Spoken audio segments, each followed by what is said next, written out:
امام ابو حنیفہ امام اعظم رحمۃ اللہ علیہ کو اللہ نے کمال کی ذہانت عطا کی تھی۔ آپ کی ذہانت کے واقعات بہت مشہور ہیں۔ ان واقعات میں سے ایک واقعہ یہ بھی ہے کہ ایک شخص آپ کی خدمت میں حاضر ہو کر کہتا ہے کہ حضرت میں نے خطیر رقم ایک جگہ پر دفن کی تھی، لیکن اب وہ میں جگہ بھول چکا ہوں، تو آپ مجھے کوئی تدبیر بتائیں۔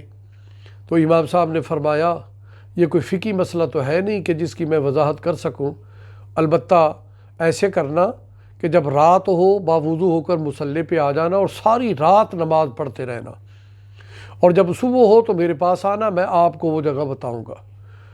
تو جب رات ہوئی تو اس آدمی نے وضو کیا، مصلی پہ آیا، نماز شروع کر دی۔ چند رکعتیں ہی ابھی پڑھی تھی کہ دوران نماز اس کو وہ جگہ یاد آ گئی، نماز چھوڑی اور بھاگ پڑا، جا کر رقم نکال لی۔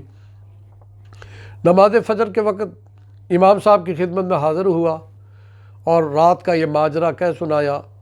تو امام صاحب نے فرمایا کہ جب تو نے نماز شروع کی تھی تو شیطان پر بڑی یہ بھاری اور گراں گزر رہی تھی۔ شیطان پر نماز بڑی بھاری ہے، تکلیف دہ ہے شیطان کو، تو شیطان کب برداشت کر سکتا کہ آپ ساری رات نماز پڑھتے رہیں، اس لیے اس نے آ کر دوران نماز ہی تمہیں وہ جگہ یاد دلا دی ہے، اور اگر تم رات بھر وہ نماز پڑھتے رہتے تو اللہ تعالیٰ مزید تمہیں برکتیں عطا کرتا۔